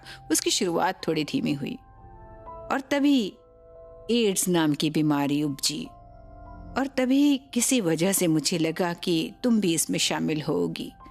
मैं एड्स के बारे में कुछ नहीं जानती थी, कोई भी उस वक्त उसके बारे में नहीं जानता था, पर मुझे याद है एक दिन किसी ने मुझे कॉल किया और कहा, क्या आप एक ग्रुप एड्स के पेशेंट के साथ शुरू कर सकती हैं? तो मैंने कहा, वेल पता नहीं, मैं कैसे कहूँ, क्या कहूँ, कुछ पता नहीं, चलिए मिलते हैं। हम मिले एक रात मेरे लिविंग रूम में जहाँ 6 लोग थे। हम बैठे और मैंने कहा कि मुझे नहीं पता क्या करना चाहिए, क्योंकि हम में से कोई भी इस बीमारी के बारे में नहीं जानता, पर हम वो करेंगे जो मैं हमेशा करती आई हूँ। हम काम करेंगे गुस्से को खत्म करने में, काम करेंगे माफ करने में, काम करेंगे खुद को प्यार करने में, और हम ये बिल्कुल नहीं कहेंगे कि ये कितनी भयानक बीमारी है। हम यहाँ बैठकर इस बीमारी की बर्बरता पर बिल्कुल विचार नहीं करेंगे। मैंने कहा, हम यहाँ एक सकारात्मक दृष्टिकोण रखेंगे, और किसी को भी अगर इस बीमारी के बारे में कोई अच्छी बात मालूम पड़ती है तो आके हमसे शेयर करेगा। फिर मैंने उनसे आइडियाज बताए अपने, फिर हमने मिलकर एक गाना गाया और अंत में मेडिटेशन किया और अपने अपने घर चले गए। और अगले दिन उनमें से एक शख्स का फोन आया। उसने कहा कि लुइस, पिछले 3 हफ्तों में मैं कल पहली बार सोया। उसके अगले हफ्ते हमारे यहाँ लोगों की संख्या थी 25। इस तरह आदमी बढ़ते गए और बढ़ते गए, और ये इसलिए हुआ क्योंकि ये उन लोगों के लिए सुरक्षित जगह थी जो भयंकर रूप से मानसिक तौर पर टूट गए थे, क्योंकि यहाँ पर कोई उन्हें नहीं कहता था तुम खराब हो, ना ही ये कि उनके साथ कुछ गलत हो रहा है, बल्कि उन्हें सकारात्मक बनाया जा रहा था। 6 महीनों के अंदर मेरे लिविंग रूम में कुल मिलाकर 90 लोग थे जो दरवाजों और खिड़कियों में से झांक रहे थे, क्योंकि वहाँ जगह ही इतनी थी। फिर हमें एक जिम्नेजियम मिला वेस्ट हॉलीवुड में, और अगले ही हफ्ते वहाँ 150 लोग पहुंचे। फिर कुछ समय बाद वो जगह भी हमें छोटी पड़ने लगी। आखिरकार हॉलीवुड शहर ने हमें एक मीटिंग हॉल दे दिया जहाँ हम 850 लोग हर हफ्ते मिलते थे। लोग एक दूसरे को कॉल करते और पूछते, क्या तुम हेयर राइड पर जा रहे हो?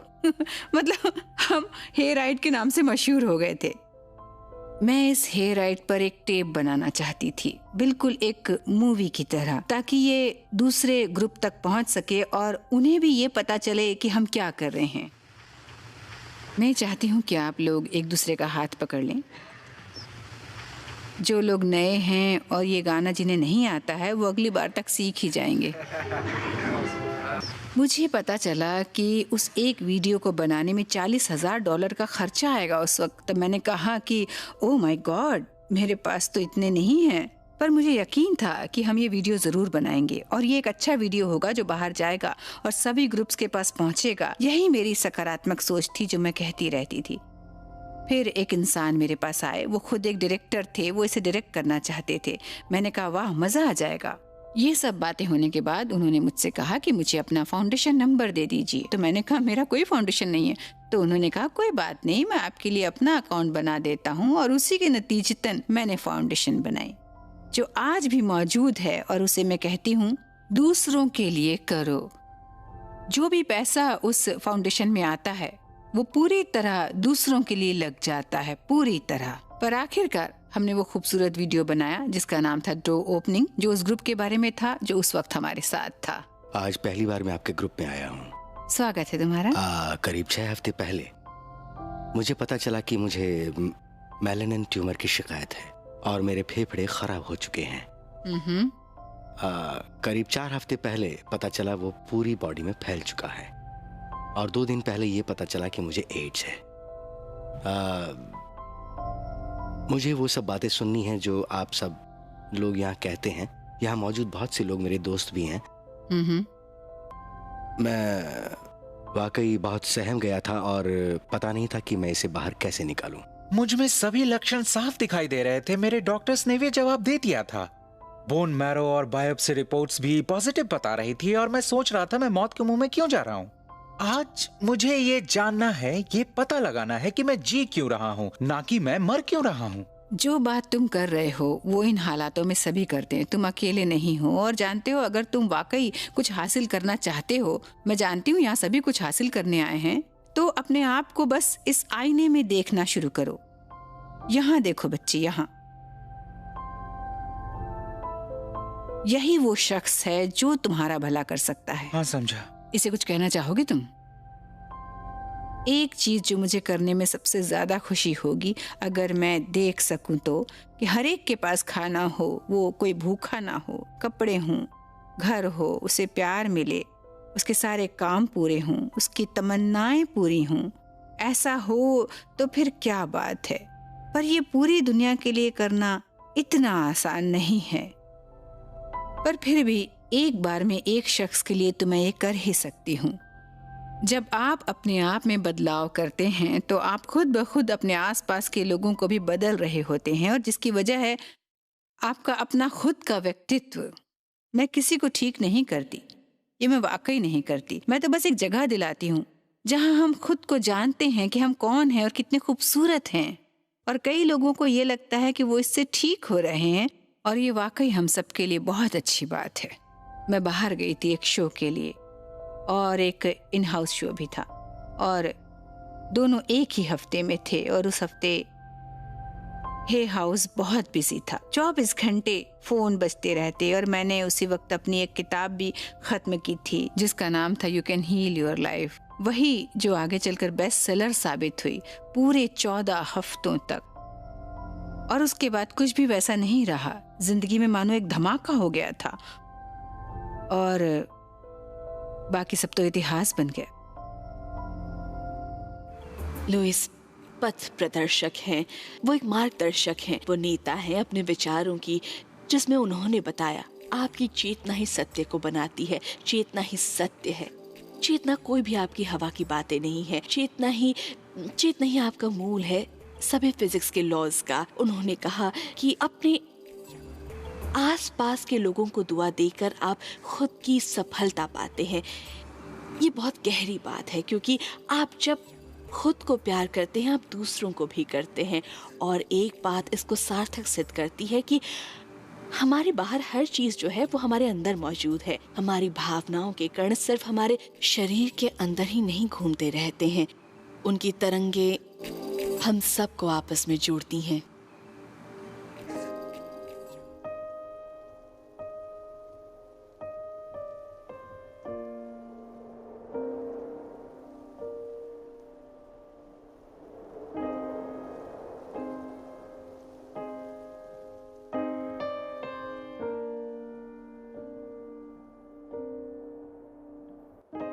मैं माफ करने के लिए तैयार हूँ।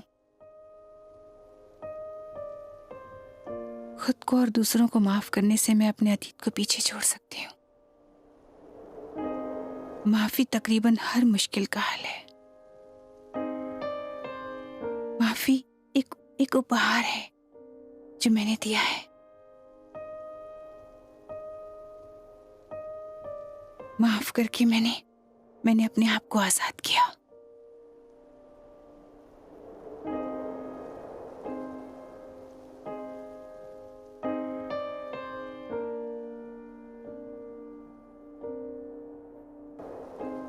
मेरी जिंदगी की सबसे बड़ी उपलब्धि ये रही कि मैंने अपने पिता को माफ कर दिया, जो मेरी पूरी फैमिली को छोड़कर चले गए थे। एक औरत और 3 बच्चे जो कि 4 साल से भी छोटे थे।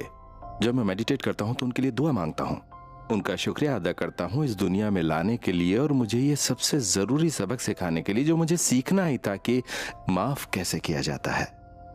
मार्क ट्वेन ने बहुत खूब कहा है, माफी वो खुशबू है जो एक फूल उन्हीं हाथों में छोड़ जाता है जिन्होंने उसे तोड़ा होता है। और मैं ये कभी नहीं भूलता। मैं इस चैतन्य माफी को बड़ी कमाल की चीज कहूंगा, क्योंकि इसमें एक व्यक्ति पूरी चेतना से किसी को माफ करने की सोचता है, अपनी उन सभी भावनाओं का खुद को जिम्मेदार मानकर।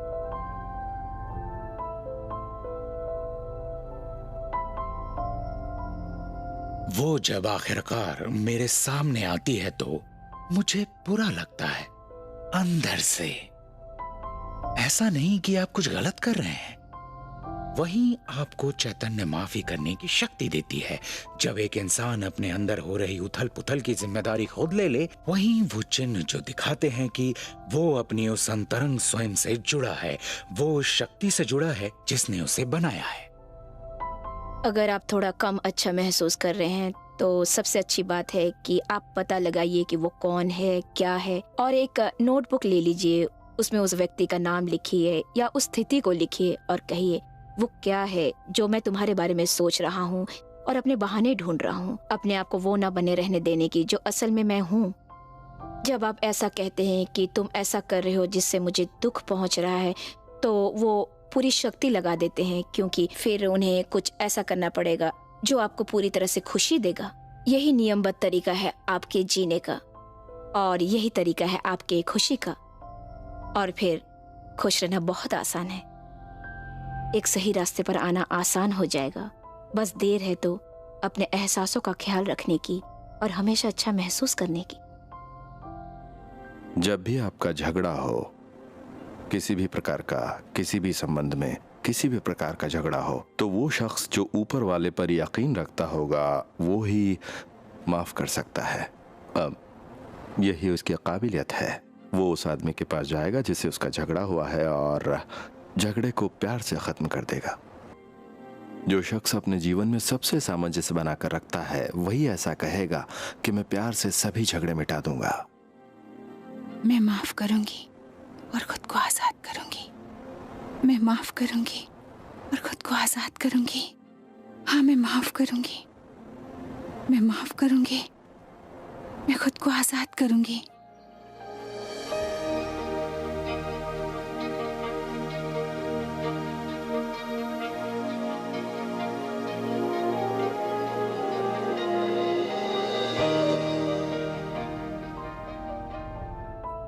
शुरुआती दिनों में जब मैं लोगों के साथ काम करती थी तो मैं उनकी ये परेशानी दूर करती, वो दूर करती, तुम ये करोगे तो ये फायदा होगा, वो करोगे तो वो होगा, हम उस पर काम करेंगे, ऐसी बातें। पर एक दिन मैंने ये खोजा जिससे मैं भी दंग रह गई कि अगर मैं उन लोगों की मदद करूं, उन्हें खुद से प्यार करने के लिए, खुद को जैसे हैं वैसा अपनाने के लिए, तो हमें उनकी परेशानियों पर काम करने की जरूरत ही नहीं होगी। ये अपने आप में एक जादू जैसा होगा, क्योंकि हर चीज खुद ब खुद हो जाएगी जो पहले कभी हो ही नहीं सकती थी। जैसे ही मुझे वो किताब मिली मैंने वो पढ़नी शुरू कर दी, और उनका पूरा जोर इस बात पर नहीं था कि परेशानी से कैसे निपटें, बल्कि खुद से कैसे निपटें, कैसे अपने आप को अपने आप से प्यार करें। मैंने वो सभी एक्सरसाइज की जो उन्होंने लिखी थी, वो सभी सकारात्मक सोच अपनाई, और मैंने महसूस किया कि पिछले 43 सालों में मैंने अपने आप को प्यार करना नहीं सीखा था, वो किया।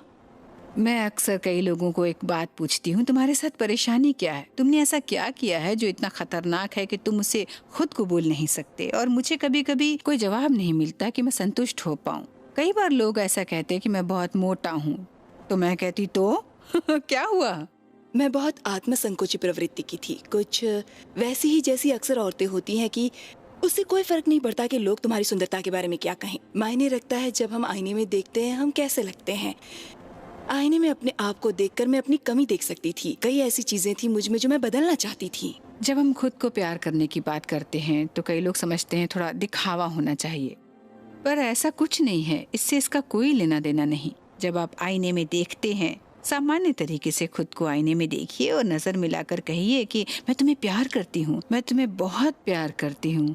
और अगर अपना नाम लें तो और मदद मिलेगी, जैसे लुइस, मैं तुम्हें प्यार करती हूँ, बहुत प्यार करती हूँ। इससे आपके अंदर बैठा हुआ बच्चा बाहर आता है जो कई सालों से छुपा बैठा था, और वो एक गेट या दरवाजा या कुछ भी आप कहें उसे तोड़ता है, और उसी से मानो एक छोटा सा चमत्कार हो जाता है और कई अच्छी छोटी छोटी चीजें होनी शुरू होती हैं। मैंने वो सभी चीजें की जो उन्होंने मुझे बताई, 3 महीने के अंदर मेरा कैंसर चला गया। अब मैं पूरी तरह स्वस्थ हूँ और पहले से ज्यादा तंदुरुस्त। आप ये जानने लगते हैं कि आपकी खुद की कोई अहमियत है, तब आप अपने आप से अलग व्यवहार करने लगते हैं। और यही सबसे महत्वपूर्ण बात है खुद को प्यार करने की। आप खुद को मारना बंद कर देते हैं, खुद को गलत समझना बंद कर देते हैं, आप ये बोलना बंद कर देते हैं कि आप कितने कम खूबसूरत हैं। आप खुद को इज्जत देना शुरू करते हैं और यही एक बड़े भारी बदलाव का कारण बनता है, क्योंकि जिंदगी में जो चीज आप बाहर फेंकते हैं वही वापस अंदर आती है। सबसे जल्दी सफर खुद से प्यार करने का है। ऐसी चीजें कीजिए जिसकी आप तारीफ कर सके। हर जगह जहाँ भी आप देखें, अगर आप किसी चीज की तारीफ ना कर सके, मसलन इस फूल का, तो उस पल आप खुद से प्यार करने वाले तरंगिक धागों को भी काट देते हैं। अगर आप एक बच्चे के चेहरे पर कुछ तारीफ करने लायक पाते हैं या अपने दोस्त की खूबसूरती पर, और जैसे ही आप तारीफ की चीजें पाएंगे तो उस तारीफ की तरंगे और प्यार की तरंगे मिलकर एक तरंग बन जाएगी। मैं खुद से प्यार करती हूँ।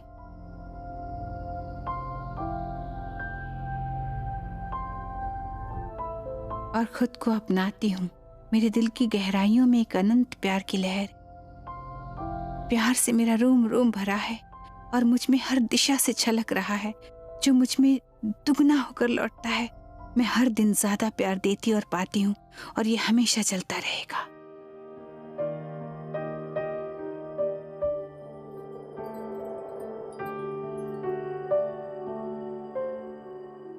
मैं खुद से प्यार करती हूँ, तभी अपने शरीर का ध्यान रख पाऊंगी। मैं खुद से प्यार करती हूँ, तभी तो अपने आप को एक आरामदायक घर दिला पाऊंगी। मैं खुद से प्यार करती हूँ, तभी तो मैं नौकरी करती हूँ और हमेशा करती रहूंगी। मैं खुद से प्यार करती हूँ, तभी तो मेरी सोच और मेरा नजरिया दूसरों के लिए भी वैसा ही है। मैं खुद से प्यार करती हूँ, तभी तो मैंने माफ कर दिया और अपने अतीत को जाने दिया। मैं खुद से प्यार करती हूँ, तभी तो मैं आज में जीती हूँ। हर पल की खूबसूरती का एहसास कर रही हूँ, ये जानते हुए कि मेरा भविष्य उज्जवल है, खुशनुमा है, सुरक्षित है। मैं इस ब्रह्मांड की बहुत ही प्यारी संतान हूँ। ये ब्रह्मांड मेरी देखभाल करता है, हमेशा हमेशा के लिए।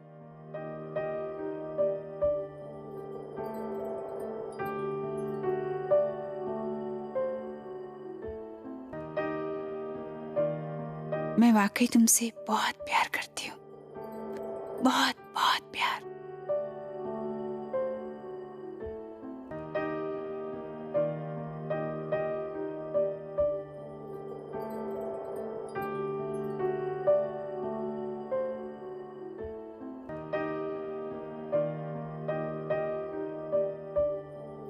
बदलाव के रास्ते पर ताउम्र चलना होता है।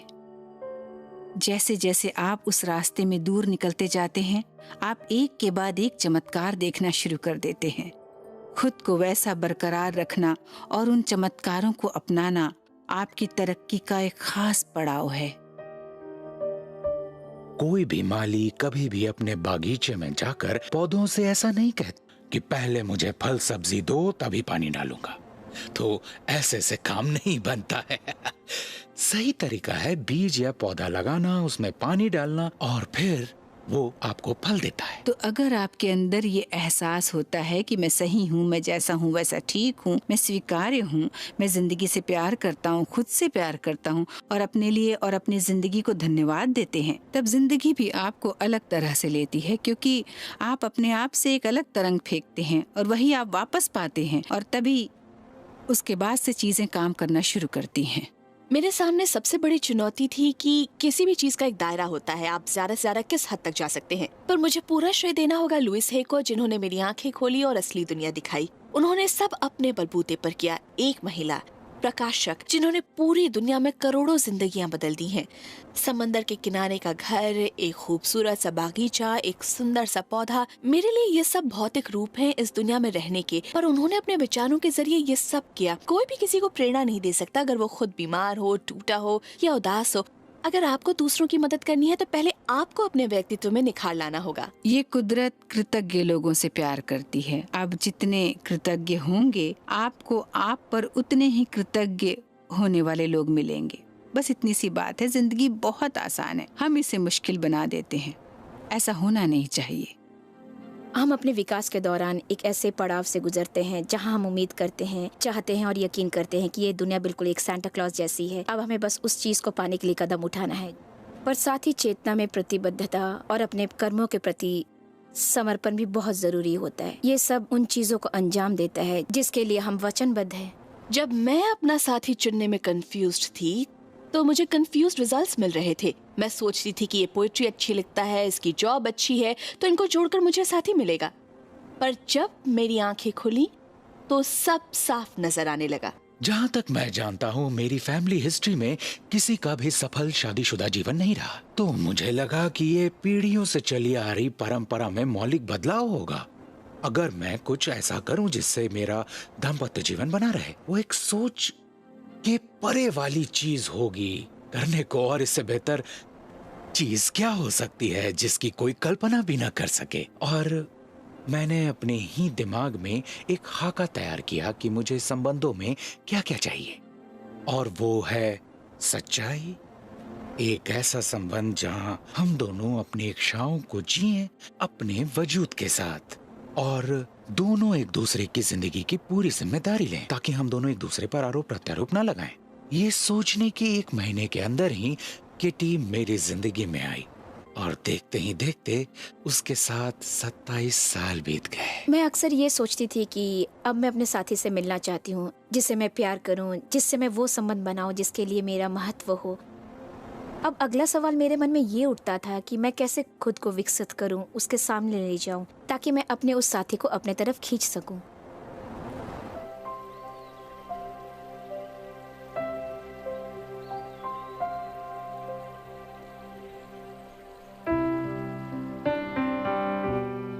मेरे सभी संबंध एक जैसे ही हैं।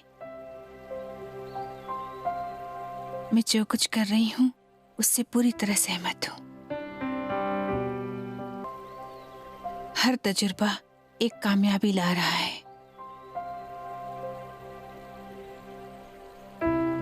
मुझे सब अच्छा मिलेगा, मैं जान गई हूँ। जो मेरा मन कहता है मैं उसे प्यार से सुनती हूँ। मैं तंदुरुस्त हूँ, अपने आप में पूर्ण हूँ। मैं अपनी जिंदगी की सारी अच्छाइयों के लिए कुदरत की कृतज्ञ हूँ। हर दिन एक नया तोहफा लेकर खड़ा है। हर वो चीज जो कोई चाहता है, चाहे वो कोई सामान हो, कोई स्थिति हो, कोई संबंध हो, पैसों का ढेर हो, कोई भी हालात हो या जश्न या त्योहार हो, हर एक चीज बिना कुछ छोड़े जो आपने कभी भी चाही हो या चाहेंगे, वो इसलिए क्योंकि आपको ऐसा लगता है उनके होने से आपको अच्छा लगेगा। तो अगर आप अपना मूल मंत्र इसी को रखें तो आप बहुत अच्छा महसूस करेंगे। आप अपने आप ही अपने सफर के मुश्किलों को हमेशा हमेशा के लिए दूर कर पाएंगे। मेरे लिए तो ये इस तरह काम करता है। जब भी अटक जाती हूँ या कुछ समझ नहीं आता, मैं अपने अंदर एक रोड मैप पाती हूँ जो मुझे अंदर की शक्ति के रूप में मिलता है, जो बार बार मुझे वो काम करने के लिए प्रेरित करता है। मेरी ऐसे शख्स से शादी हुई जो मुझ पर मेरी ही बुराई कर कर अधिकार जमाना चाहता था, और मैंने उस पर भरोसा किया और अपना आत्मसम्मान पूरा खो चुकी थी। मैं कभी नहीं सोचती थी कि मैं अपने दोनों बच्चों की देखभाल के सिवा और भी कुछ कर सकती हूँ, क्योंकि वही मुझे सबसे जरूरी काम लगा था। पर कुछ बात तो थी जो मैं हमेशा अपने जीवन का उद्देश्य पूछती थी। मुझे ऐसा आभास होता था कि जाकर भाषण दो, पर मैं नहीं जानती थी कि कैसे करना है, क्योंकि मैं एक ऐसी महिला थी जिसमें खुद कॉन्फिडेंस नहीं था, तो वो लोगों को कैसे पढ़ा सकती थी। जो मैंने बाद में सीखा कि हमें इस बारे में नहीं सोचना चाहिए कि कैसे अपने आभासों और सपनों को हकीकत में बदला जाए। हमें तो बस उन निर्देशों को समझना है जो हमें एक के बाद एक मिलते रहते हैं। ये हमारे लिए बहुत आसान होता है या तो बहुत खुश हो जाना या बहुत डर जाना अपने आखिरी परिणाम के बारे में सोचकर। मान लीजिए कि मैं एक किताब लिखना चाहती हूँ। ओह माय गॉड, मैं ये कैसे लिख पाऊंगी। आपको A to Z के बीच की चीजें हैं वो सिखाती है। आप Z तक कभी नहीं पहुंच पाएंगे जब तक आप नहीं सीखेंगे। अपने आप पर ही शक करने की आदत से छुटकारा को ही ले लीजिए। और इसलिए आप वो कदम उठाते हैं क्योंकि हो सकता है आपके मन में थोड़ा सा संकोच हो कि बुक स्टोर में जाके बुक खरीदूं या मैं खुद किताब लिखने लग जाऊं। सिर्फ मांगना ही काफी नहीं और सिर्फ सकारात्मक सोच रखना ही पूरा नहीं, आपको परिणाम के तौर पर जो निर्देश मिले हैं उन्हें आगे बढ़ाना होगा। कई बार लोग मुझसे कहते हैं वो ऐसा महसूस करते हैं जैसे उन पर कोई ध्यान नहीं देता, क्योंकि आपको हमेशा छोटे छोटे कदम मिलते हैं, एक बार में एक। वो अक्सर हमसे छूट जाया करते हैं। जब आपसे कहा जाता है किताब पढ़िए, क्लासेस लीजिए, किसी को फोन कीजिए, लेटर लिखिए, पर अगर हम स्टेप ए करेंगे तो हमें नए निर्देश मिलेंगे, स्टेप बी, फिर हमें नए निर्देश मिलेंगे और फिर स्टेप सी। ऐसे एक एक कदम करके हमें हमारे रास्ते पर चलना है। जैसी आपकी आकांक्षाएं बढ़ती है और आप भी उसी दिशा की ओर बढ़ते हैं तो ये आसान हो जाता है, और जैसे आप उल्टी दिशा की ओर जाते हैं तो खिंचाव और भी बढ़ जाता है ज्यादातर समय। मैंने ये अपने बेडरूम में शुरू किया जब मैं सैन मोनिका में थी, अपनी 90 साल की माँ के साथ, जो तकरीबन न सुन सकती थी न देख सकती थी, जो मेरे साथ ही रह रही थी। वो किताबों को डाक द्वारा भेजने में और ऐसे ही छोटे मोटे कामों में मेरी मदद करती थी। हम काफी छोटे पैमाने पर काम कर रहे थे, हम उससे ज्यादा कर भी क्या सकते थे। अब 35 भाषाओं में हैं हम, 30 अलग अलग देशों में। ये मेरे लिए दिलचस्प बात रही है। जब से मैंने अपना कदम इस आध्यात्मिक रास्ते पर रखा, मैंने जिंदगी के बारे में सोचना छोड़ दिया। उल्टा जिंदगी मुझे चलाती है कि ठीक है तुम ये करोगी, यहाँ जाना है, ये होगा, फिर ये होने वाला है। मतलब मैं अब वो करती हूँ जो सामने होता है। मैं लोगों के फोन के जवाब देती हूँ, चिट्ठियाँ पढ़ती हूँ, मतलब वो सब कुछ करती हूँ जो सामने आता है। धीरे धीरे चीजें बढ़ती चली जा रही हैं। मेरा सपना था दूसरों की मदद करूं, तो मैं कैसे मदद करूं?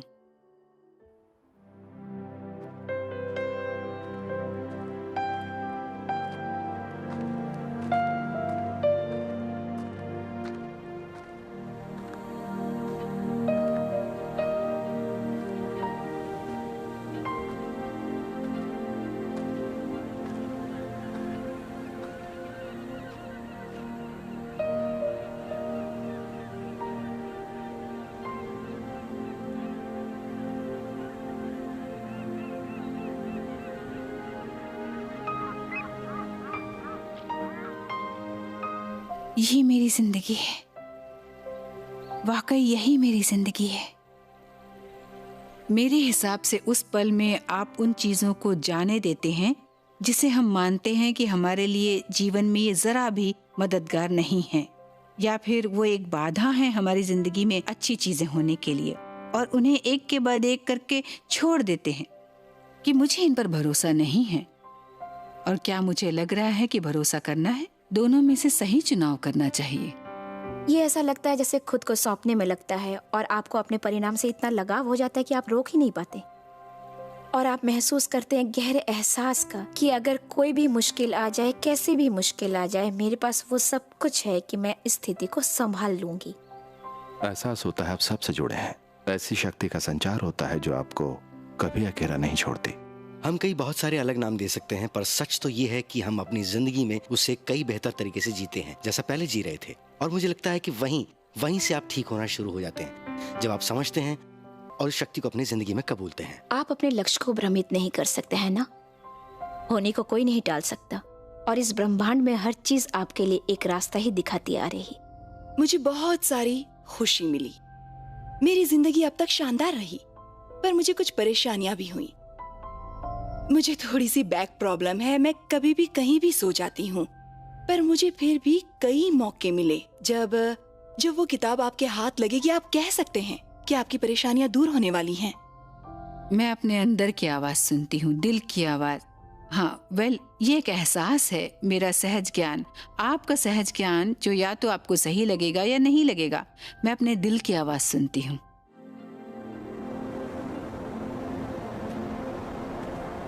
एक्सक्यूज मी, ये बीच का रास्ता किधर से है? आप यहाँ से पीछे मुड़िए और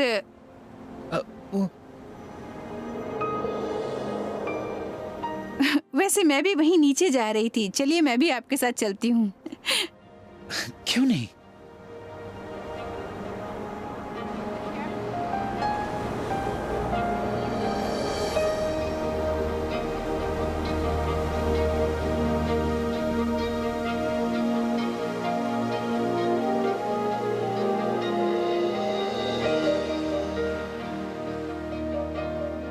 मैं क्या हूँ मुझे खुद समझ में नहीं आता।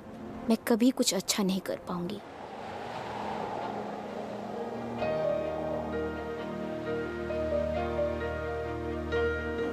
मैं बदलने के लिए तैयार हूँ।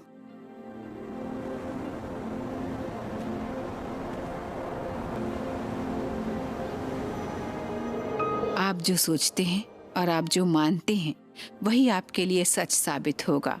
आपकी सोच आपकी जिंदगी बनाती है, बस इतनी सी बात है। और जब हम वो पा सकते हैं, हम जिंदगी में भारी बदलाव कर सकते हैं।